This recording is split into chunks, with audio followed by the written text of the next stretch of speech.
మాది సిద్దిపేట జిల్లా సిద్దిపేట అర్బన్ మండలం రంగదాంపల్లి గ్రామం. నేను ఏ రాజకీయ పార్టీ చెందినవాన్నో లేకపోతే రాజకీయ వాళ్ళతో సంబంధం ఉన్నవాన్నో కాదు.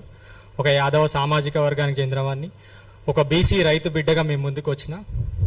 ఏ రాజ్యాంగం మీద ప్రమాణం చేసి ఏ సమానత్వం గురించి ఏ బీసీ సంక్షేమాన్ని గురించి నేను పాటుపడతానన్న ఒక మంత్రి, అధికార పార్టీకి చెందిన ఆ కుటుంబం, ఆ బీసీ కుటుంబానికి చేస్తున్నటువంటి అన్యాయం, ఆ దోపిడీ, వాళ్ళ వ్యక్తిగత ప్రయోజనాల కోసం వ్యవస్థలను ఏ విధంగా ఇన్ఫ్లుయెన్స్ చేస్తున్నారు, దానికి మీ ముందు సాక్ష్యాలతో ముందు చెప్పడానికి నేను ఇక్కడికి వచ్చిన. పొన్నం అనూప్ కుమార్, ఈయన టీపీసీసీ లీగల్ సెల్ అశోక్ వాళ్ళ కుమారుడు.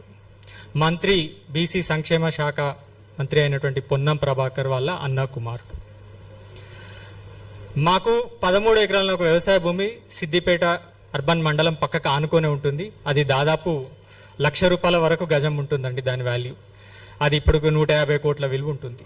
మేము ఈ రోడ్ల మీదకి ఎందుకు వచ్చినాం, ఈ మైకులు పట్టుకొని మీ ముందుకు ఎందుకు వచ్చినాం అనే ప్రశ్న వస్తే, ఆయన ఆ భూమి మీద దృష్టి పెట్టిండు కాబట్టి, ఆయన మంత్రి అయిండు కాబట్టి, ఆయన చెప్పినట్టు అధికారులు అందరూ వింటారు కాబట్టి, ఆయన ఎట్లా అంటే అట్లా సరే అనే వ్యక్తులు ఉన్నారు కాబట్టి, వాళ్ళ ద్వారా లేని వివాదాలు ఎట్లా సృష్టించారు, లేని సాక్ష్యాలు ఏ విధంగా సృష్టించారు అనేది సాక్ష్యాలతో సహా మీ ముందు పెడతాను. మా తాత ఈ ఆస్తికి మొత్తానికి కాదనేది ఏమీ లేదు. మా ముత్తాత గారు అంటే నా గ్రేట్ గ్రాండ్ ఫాదర్ రాగం మల్లయ్య గారు, ఆయన వరంగల్ వాస్తవ్యులు, ఇక్కడ కాదు. ఆయన అజంజాహీ మిల్, నిజాం ప్రభుత్వం యొక్క అజంజాహీ మిల్లో ఆయన ఉద్యోగి. 1985లో ఆయన ఒక పార్టీషన్ పంచనామా రాశాడు. దాని తక్సీనామా అని ఒక గొలుసు కట్ట రాతిలో రాశాడు ఆయన.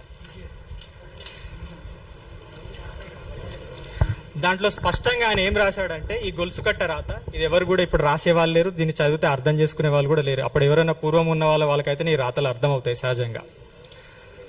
దీని ద్వారా తక్సీనామా కూడా జరిగింది.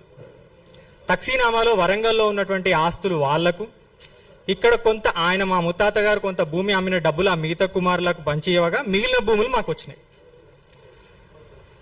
అనడానికి సాక్ష్యం మేము ఆనాటి నుంచి 1960 నుంచి ఈ రోజు వరకు కూడా మేము సాగు చేస్తున్నామా లేదా అనేదే సాక్ష్యం. ఈ పేపరే తప్పైతే 70 ఏళ్ళ మా సాగు తప్పవుతుంది.